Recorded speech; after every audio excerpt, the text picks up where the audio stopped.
కొట్లాడితే కాదు, మాట్లాడితేనే ఎంత పెద్ద సమస్య అయినా తీరేదే. నీకు దూరమైన వారి గురించే ఇంతలా ఆలోచిస్తున్నావు అంటే నీ జీవితంలో అంతకంటే విలువైన వారు ఎవరూ లేరు అని అర్థం. అవునా? ఎంత సంపాదించి మాత్రం ఏం లాభం?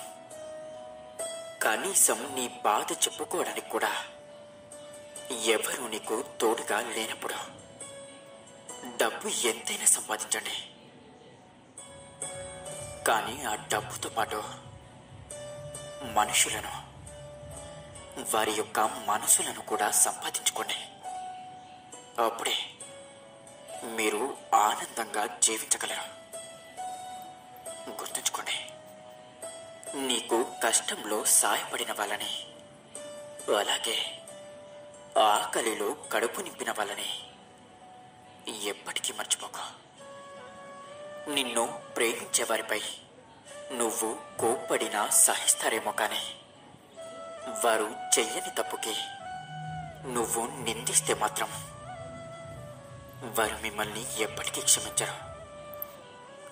గుర్తుంచుకోండి, 10 మంది అసమర్థుల పక్కన బ్రతకడం కన్నా ఒక్క సమర్థుడి కాళ్ళ దగ్గర బ్రతకడం మేలు కదంటారా? నీ దగ్గర ఉన్న డబ్బు చూసి నీకు ఇచ్చే విలువ కంటే నిన్ను నిండుగా చూసి ఇచ్చే విలువే నిజమైనది. డబ్బు అనేది మనిషికి సంస్కారాన్ని నేర్పిస్తుందో లేదో తెలియదు, కానీ అహంకారాన్ని మాత్రం చాలా నేర్పిస్తుంది కదంటారా? ప్రయత్నం బలంగా ఉన్నప్పుడే ఓటమి కూడా గెలుపవుతుంది. గుర్తుంచుకోండి, ఈ యుద్ధంలో పోరాడే ప్రతి ఒక్కడు కూడా తను వీరుడే అని అనుకుంటాడు, కానీ యుద్ధం ముగిసేసరికి తెలుస్తుంది నిజమైన వీరుడెవడు అని. అర్థమైందనుకుంటా. ఓడిపోతావని నువ్వు భయపడితే ఇక ఎప్పటికీ గెలవలేవు. నువ్వు పొదుపు చేసే ప్రతి రూపాయి కూడా నీ యొక్క కష్టకాలంలో తప్పకుండా నిన్ను కాపాడుతుంది. గెలుపు అనేది అందనంత దూరంలో ఉంటే ఏంటి, గెలుస్తా అనే నమ్మకం నీలో ఉన్నప్పుడు వ్యాపారం అనేది చిన్నదైనా పెద్దదైనా నిన్ను ఒకరి కింద పని చేయకుండా నీ కాళ్ళ మీద నిన్ను నిలబడేలా చేస్తుంది. ధైర్యంగా ప్రయత్నించండి, అంతా మంచి జరుగుతుంది. ప్రయత్నం అనేది ఎప్పుడూ కూడా ఓడిపోతామన్న భయంతో కాదు, గెలుస్తామన్న నమ్మకంతో మొదలుపెట్టా. అప్పుడు నిన్ను ఎవ్వరూ ఆపలేరు. ధైర్యంగా ఉండండి. జీవితం అంటే రేపటి గురించి ఆలోచించడమే కాదు, ఈ క్షణం నీ వాళ్ళతో సంతోషంగా గడపడం కూడా. పాము కూడా తనకి హాని చేస్తేనే విషాన్ని చిమ్ముతుంది, కానీ మనిషి అలా కాదు. తనకంటే బాగున్న వాళ్ళని చూస్తే ఎప్పుడూ విషాన్ని కక్కుతూనే ఉంటాడు కదంటారా? జీవితంలో ఓటమి నేర్పే పాఠం ఏ గురువు నేర్పలేడు. అవునా? ఒక మనిషికి విలువ ఇవ్వని వారితో వాదించడం అంటే నీ సమయంతో పాటు నీ విలువను కూడా కోల్పోయినట్లే. చదువు అనేది జీవితానికి ఎంతో అవసరం, కానీ చదువే జీవితం కాదు. గుర్తుంచుకోండి, మనిషి ఏదో సాధించాలని పరిగెడుతూ తన సంతోషాన్ని కోల్పోతున్నాడని తెలుసుకోలేకపోతున్నాడు.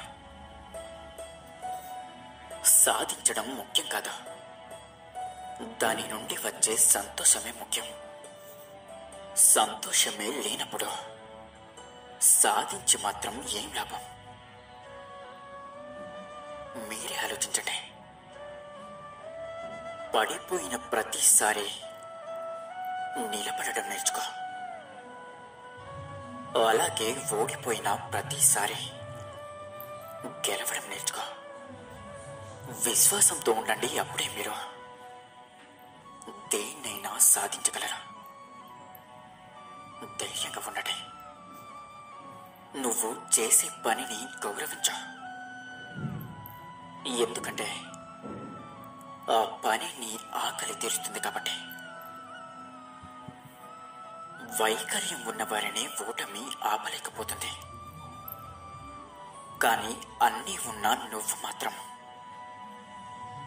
ఓడిపోతున్నా అనే భయం ముందే ఆగిపోతున్నా. కోల్పోయిన దాని గురించే ఆలోచిస్తూ కూర్చోకు. ఏం సాధించాలనుకుంటున్నావా దాని గురించి మాత్రమే ఆలోచించు. అప్పుడే విజయాన్ని సాధించగలవా. ఎవరూ నిన్ను అర్థం చేసుకోవడం లేదని ఎప్పుడూ బాధపడకు. అర్థం కాని వాటి వెనుక ఎప్పుడూ కూడా ఒక అద్భుతం ఉంటుంది. బహుశా నువ్వు కూడా ఒక అద్భుతానివేమో. విశ్వాసంతో ఉండండి. ఈ కలికాలంలో సంపూర్ణమైన జీవితాన్ని ఏ మనిషి కూడా జీవించలేడు. సంతోషాన్ని ఆస్వాదించాలి. కష్టాలతో కలబడాలి. బంధాలకి తల వంచాలి. అలాగే బాధలను ఓర్చుకోవాలి. ఇప్పుడు ఇదే సంపూర్ణమైన జీవితం. నీతిగా బ్రతికే స్త్రీలు బంధం కోసం ఎన్నో భరిస్తారు. కానీ భరించే సహనాన్ని పరీక్షించాలి అనుకోవడం మూర్ఖత్వం. స్త్రీమూర్తి యొక్క శక్తి ముందు ఎంతటి మూర్ఖత్వమైనా కూడా పతనమే అవుతుంది. గుర్తుంచుకోండి. కోరిక, నిర్ణయం, ఇంకా నిశ్చయం, ఈ శబ్దాలను మనం మన జీవితంలో చాలాసార్లు విన్నాం. అవునా? జీవితంలో చాలాసార్లు చాలా వాటిని పొందాలనే కోరిక కలుగుతుంది. కానీ కేవలం కోరిక వల్లే అంతా మారిపోతుందా? ఏదైనా పొందగలుగుతారా? బంజరు భూమిపై నివసించే వ్యక్తికి తను తొందరగా మధురమైన జలాన్ని కోరుకుంటాడు. కానీ అతనికి అది దక్కదు.